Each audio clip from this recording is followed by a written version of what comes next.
இன்னைக்கு பருப்பு சாம்பார் எப்படி செய்யலான்னு பார்க்கலாம். அதுக்கு தேவையான பொருட்கள் என்னன்னு பார்க்கலாமா.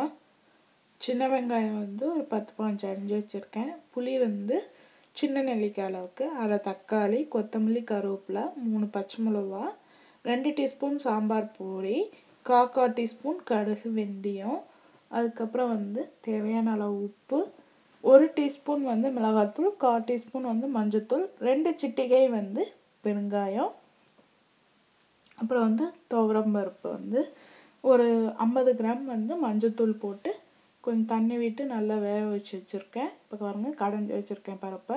இப்போ எப்படி செய்யலான்னு பார்க்கலாம். ஒரு வடை சட்டியில் ஃபஸ்ட்டு கடுகு, வெந்தயம் போட்டு பெருங்காயம் போட்டு நல்லா அது பொரிஞ்சு வர வரைக்கும் பொரிஞ்சு வந்ததுக்கப்புறம் அதில் கருவேப்பிலை, வெங்காயம் போட்டு நல்லா வாட்டிக்கலாம். பச்சை மிளகா போட்டு வாட்டிக்கலாம்.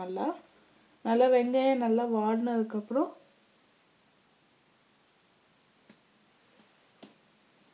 தக்காளி போட்டுக்கலாம்.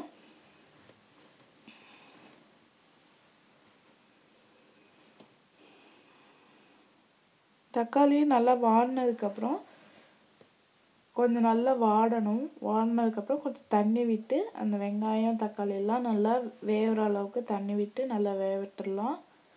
வந்ததுக்கப்புறம் அதில் மிளகாத்தூள், மஞ்சத்தூள் போட்டு நல்லா வேகணும். பருப்பு சாம்பார் சாதத்துக்கு, இட்லி, தோசைக்கெலாம் ரொம்ப நல்லாயிருக்கும். இப்போ நல்லா கொதி வந்துருச்சு பாருங்க. இப்போ புளி கரைச்சி வச்சுக்கலாம். அதுக்கிடையில்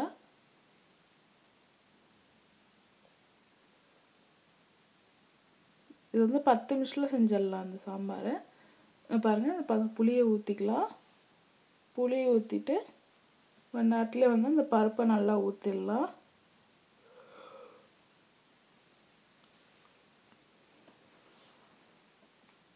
பருப்பு ஊற்றி அதை நல்லா இது பண்ணி விட்டுடலாம், கலந்து விட்டு.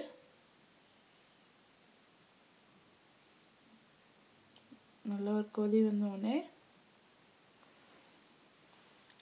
சாம்பார் பொடி போட்டுடலாம்.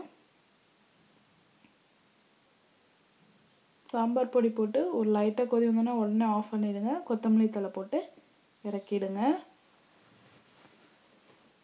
இப்போ கொத்தமல்லி தழை போட்டு இறக்கிடுங்க.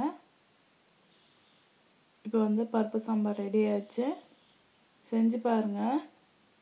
கமெண்ட்ஸை போடுங்க. எங்கள் சேனலை சப்ஸ்கிரைப் பண்ணுங்கள். வீடியோ பார்த்ததுக்கு நன்றி.